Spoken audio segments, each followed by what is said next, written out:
Good morning student. आज हम सीखेंगे कहानी लेखन। ये कहानी किस प्रकार से लिखी जाती है। तो कहानी लेखन जो है बेटे, वैसे तो मैंने आपको पहले भी छोटे छोटे कुछ पॉइंट्स बताए होंगे, या फिर आपने कहानियाँ सुनी ज़रूर होंगी। अगर नहीं भी बताया, आपने कहानियाँ सुनी होंगी कि किस प्रकार से हमारे दादा दादी और जो भी आपको कहानियाँ सुनाते हैं।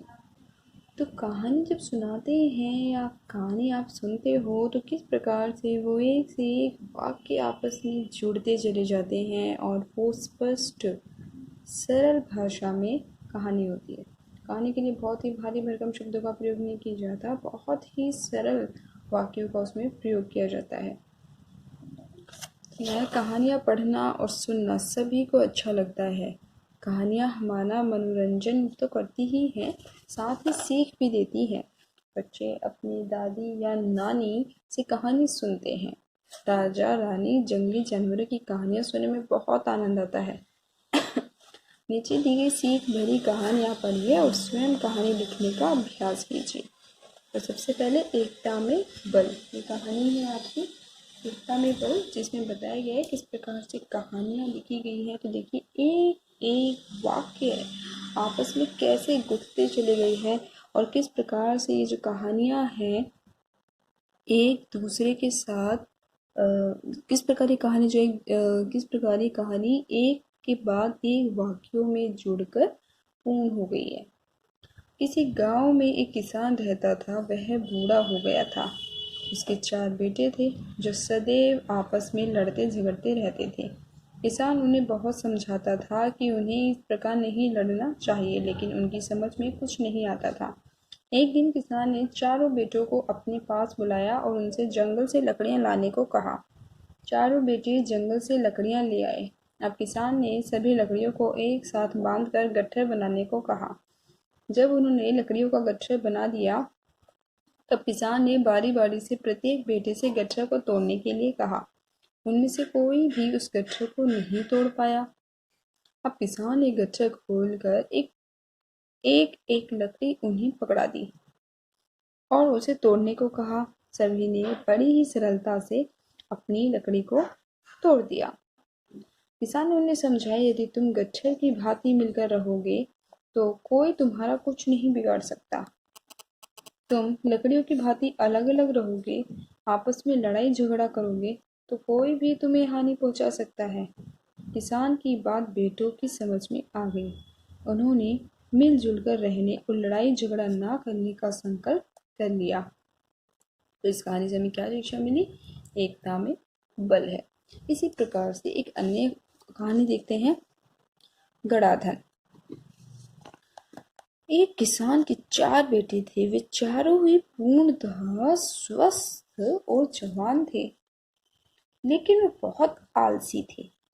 वे दिन भर इधर उधर घूमकर अपना समय नष्ट करते थे और खेत में काम नहीं करते थे। किसान बूढ़ा हो गया था।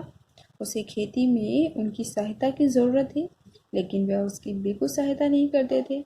अपने बेटों को समझाने का प्रयास किया, किंतु सब व्यर्थ हो गया।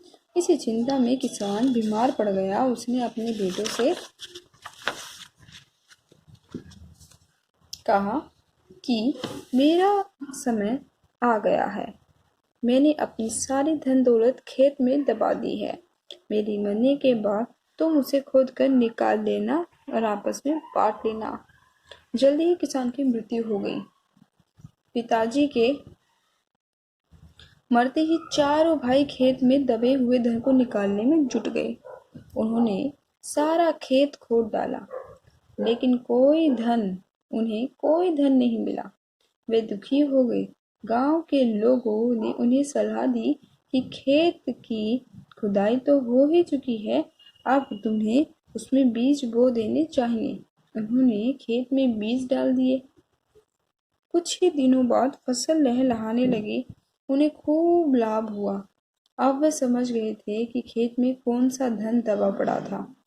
उन्होंने अब निरंतर परिश्रम करते रहने का निश्चय किया। शिक्षा, परिश्रम ही सफलता की कुंजी है। तो देखा बच्चों आपने कि किस प्रकार किसान ने अपने बेटों को सीख दी, लेकिन इसमें सीख देने में वह लेट हो गया और बच्चे उस सीख को लेने में लेट हो गए। अन्यथा यदि वह अपने पिता का ध्यान पहले रख लेते तो शायद उनके पिता जिंदा होते। और इसीलिए कहा जाता है कि हमें समय रहते चीज़ों को समझ लेना चाहिए, उसके पश्चात चीज़ें खराब हो जाएं तब कुछ नहीं बचता हाथ में। तो इसी प्रकार से ये कहानी थी हमारी आज की। तो आपको एक अन्य कहानी अभी मैं आपको केवल एक कहानी के उदाहरण बता रही हूँ जिस तरीके से आपको कहानियाँ लिखनी होंगी, ठीक है। ये देखिए एक अन्य कहानी का उदाहरण है संगति का असर। और कहानी का हमेशा कोई ना कोई शिक्षा ज़रूर होती है, इसलिए जो भी कहानी आप लिखेंगे उसकी आपको शिक्षा भी ज़रूर लिखनी है। और वो कब लिखनी है वो आपको बाद में बताई जाएगी। फिलहाल अभी लिखना सीखिए कि कहानी कैसी होती है, किस प्रकार से उसको एक से एक शब्द, एक एक वाक्य जो है वो कैसे गुथे हुए होते हैं, ये आपको समझना है। किसी शहर में एक व्यापारी तोते बेच रहा था। उसके पास 2 तोते थे, दोनों अलग अलग पिंजरों में बंद थे। एक तोते की कीमत थी 500 रुपये और दूसरे तोते की कीमत थी केवल 5 रुपये। अपने तोतों को बेचने के लिए वह गली गली घूम रहा था। व्यापारी जिस रास्ते से आवाज लगाता हुआ जा रहा था वहीं से राजा गुजर रहा था।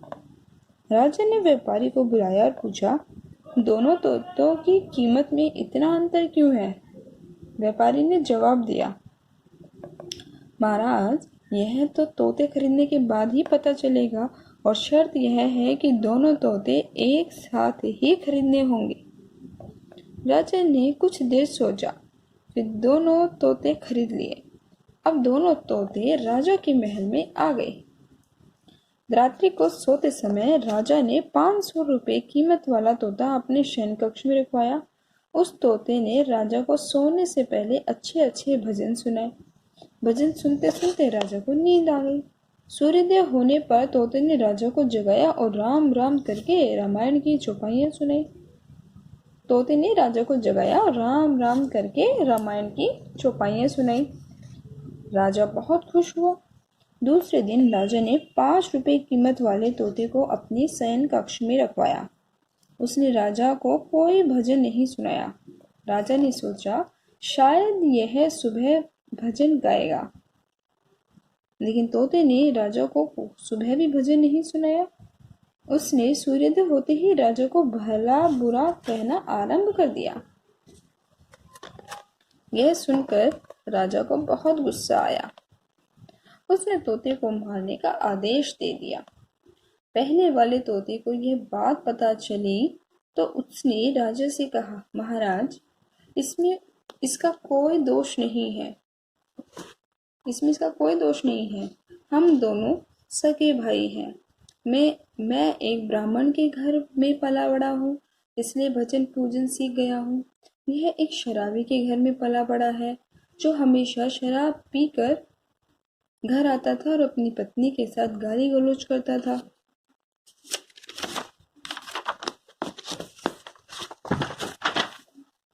इसलिए यह अपशब्द सीख गया है, बोलना सीख गया है। यह तो संगति का असर है। कृपया इसे मारने का आदेश मत दीजिए। राजा तोते की बात समझ गया। उसने तोते को जंगल में छुड़वा दिया। तो शिक्षा क्या मिली? कुसंगति से बचकर रहना चाहिए। तो देखा बच्चों, आपने किस प्रकार कुसंगति हमारा नाश कर देती है। चलिए एक और अन्य छोटी सी कहानी और पढ़ लेते हैं। बातूनी कछुआ। एक तालाब में 2 हंस रहते थे। उसी तालाब में एक कछुआ भी रहता था। उन तीनों की पक्की दोस्ती थी। कछुआ बहुत बातूनी था। दोनों हंस उसे समझाते थे कि अधिक नहीं बोलना चाहिए। कौन रहता तालाब में? 2 हंस रहते थे और एक कछुआ भी रहता था। तीनों में पक्की दोस्ती थी। कछुआ बहुत ज्यादा बातूनी था तो हंस उसे समझाते थे, अधिक नहीं बोलना चाहिए, व्यर्थ की बातें करते हैं, वे बाद में पछताते हैं। लेकिन कछुआ अपनी आदत को नहीं छोड़ता था। एक साल वर्षा बहुत कम हुई जिससे तालाब का पानी सूख गया। हंसों ने दूसरे तालाब पर जाने का निश्चय किया। लेकिन वे अपने मित्र को अकेला छोड़कर नहीं जाना चाहते थे। अचानक उन्हें एक उपाय सूझा। वह लकड़ी का मजबूत टुकड़ा उठाकर लाए और कछुए से कहा, हम दोनों इसे अपनी अपनी चोंच से पकड़ेंगे। तुम बीच में इसे मजबूती से अपने मुंह से पकड़ लेना। इस प्रकार हम जहां भी जाएंगे तुम भी हमारे साथ वहां पहुंच जाओगे। किंतु ध्यान रखना, तुम्हें बिल्कुल बोलना नहीं है। यदि तुम बोलोगे तो गिरकर मर जाओगे। तीनों मित्र दूसरे तालाब की ओर चल दिए। जब वे एक तालाब के ऊपर से गुजर रहे थे तो नीचे कुछ बच्चे खेल रहे थे। जब उन्होंने हंसों के साथ कछुए को भी आकाश में उड़ते हुए देखा तो वे जोर जोर से चिल्लाने लगे, देखो देखो, कछुआ आकाश में उड़ रहा है। बच्चों की बातें सुनकर कछुए से रहा नहीं गया। उसने उन्हें जवाब देने के लिए जो ही मुंह खोला वे नीचे गिर गया और मर गया। शिक्षा: व्यक्ति को सोच विचार कर ही बोलना चाहिए। तो बेटा ये तो थी कहानियाँ, लेकिन अब कहानियों से आपको लिखनी है अपनी कुछ जैसे आपको संकेत दिए हुए हैं, इन संकेतों के आधार पर आप कहानियाँ लिखेंगे। और जैसे देखिए इस बुक के अंदर आपको क्या देखा है, आपकी चित्र दे रखे हैं, चित्र के आधार पर आप कहानियाँ लिखेंगे। ठीक है, उसका नाम जरूर देंगे कहानी का और नीचे शिक्षा लिखेंगे। और देखिए तो अभी आपको लिखने के लिए नहीं दिया जा रहा है, तो बस आपको भी कहानी के लिए संकेत आपको बाद में दिए जाएंगे जो आपको लिखने होंगे। ठीक, इस प्रकार से आपको लिखने हैं। तो पहले केवल आप कहानियाँ पढ़िए, संकेत के आधार पर कहानियाँ लिखना आपको अगली कक्षा में बताया जाएगा किस प्रकार से आपको लिखना है, क्या करना है। अभी फिलहाल आप केवल कहानियाँ पढ़ेंगे और समझिएगा। जितनी हो सके अलग अलग बुक्स लीजिए, उन बुक्स को पढ़िए और कहानियाँ पढ़िए और देखिए। अपने भी छोटे बहन भाई जो भी आपके आसपास हों उनकी बुक्स को देखिए, कहानियाँ किस प्रकार से लिखी गई हैं, किस प्रकार से गुथे हुए होते हैं, कितनी सरल भाषा का उसमें प्रयोग किया गया है।